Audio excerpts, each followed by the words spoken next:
Баршаңызға қайырлы күн достар. Бүгін сіздермен ерекше дәмді болып шығатын әрі хит болып жатқан восточная корзина пирогын жасап көрсететін боламын. Егер де сізге қызықты болса, видеоны соңына дейін көруді кеңес етемін. Бұл пирогқа небәрі бір-ақ жұмыртқа қажет болады.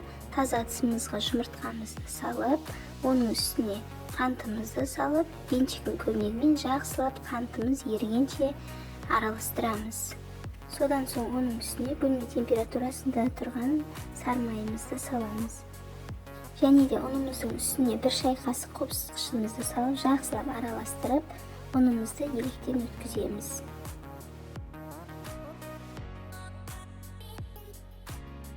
Енді осы қоспалардың басын біріктіріп, қамыр илейміз.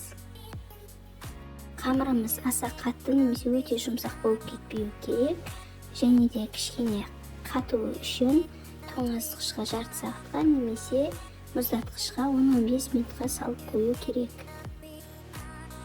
Одан соң формамызды сармаймен майлап аламыз, және де тоңазытқыштан қамырымызды алып, видеодағыдай етіп жайып шығамыз.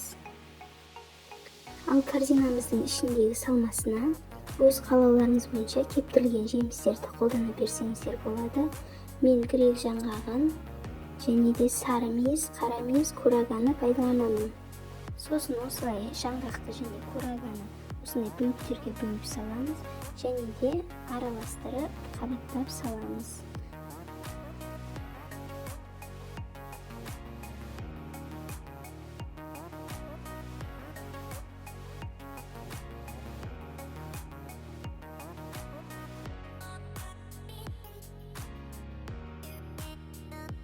Кептірілген жемістерімізді салып болғаннан соң бір банка сгущенкамызды толығымен құйып шығамыз, және де арасына толық сіңіру үшін кішкене сілкілеп жібереміз.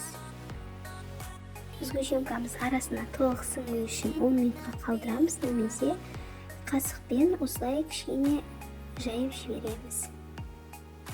Содан соң 180 градуста қызып тұрған пешімізде 25-30 минутта пісіріп аламыз. Осылай қызарып піскеннен соң кішкене суытып дастарханға ұсына берсеңіздер болады.